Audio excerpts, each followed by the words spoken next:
everyone, and welcome to this lesson. In the previous lesson, we started a new topic in JavaScript titled JavaScript Arrays, where we look at what an array is, a collection or a list of data collection, and we look at how to create arrays.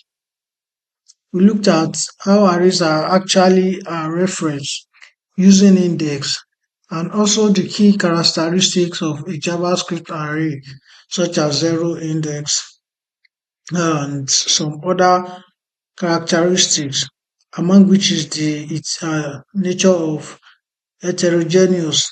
That is, it can contain another array, it can contain numbers, it can contain string or a combination of it, even objects. So these are few of the characteristics of JavaScript arrays that we talked about, aside from the definition of what an array is in the previous lesson. And that lesson is what led us to this particular lesson that we are currently on, which is why use arrays? Why do you even need it? As someone who is probably working on a project, or someone who is just learning about the usefulness of array, why use it in the first place? Now, if you have a list of items, a list of car names, for example, or a list of numbers, turning the names in single variable could look like this. So typically, when you have many items, let's say you do something like this: car one equals Toyota, which is your first car. Then you do let car two equals Honda, and again you do let car three equals to Ford. Now, when you have, let's say I want to bring all of these things out.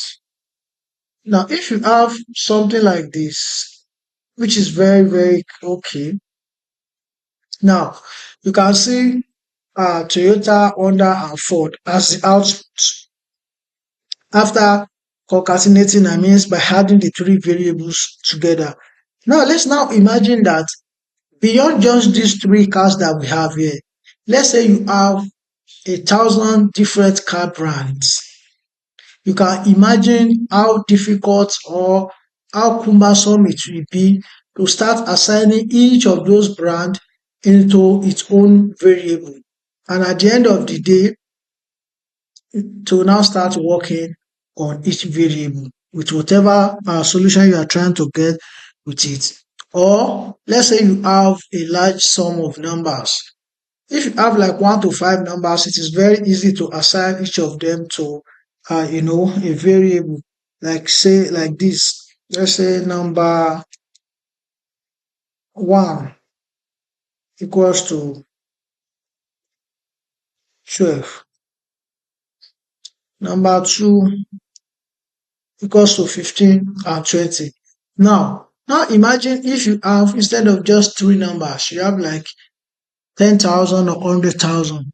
You can imagine how difficult it will be to begin to assign each of them to variable and be working with it. And that is where array comes in handy. However, what if you want to look through the cars and find a specific one? And what if you add not 3 cars but 300 or 3,000 or 300,000? And you want to look through the cars and find a specific one. So let's say of all your car products or car manufacturer, you want to just get a specific one. Do you know how difficult it will be to start tracing each of the variable that you assign to each of them? But with arrays, you can easily look through all the cars, no matter their number, and find any specific one that you might be interested in. The solution is an array. An array can hold many values under a single name, which means that, just as this example now, if as I have cars, so I want to take this back, under this name, a single name like this. Now, I can have, let me copy this and paste again. Comma. Now, just take a look at this. So it does not matter the number. Under just one single name, I can have multiple elements. And that is where array comes in handy. An array can hold many values under a single name. And you can access the value by referring to an index number. So to get each item or element from an array, you just need to refer it with its index number. So let's say I want to get something, and the way you access an array with index number is by using the square bracket. Let's say I want to get the value of the item at 6. Now you can see I'm getting south. This is 0, 1, 2, 3, 4, 5, 6, which is correct. Or if I have something at 10 and I want to get the value, I don't have anything at 10. So what about 9? Undefined, which means I don't have anything. So at 8, I think I have BMW.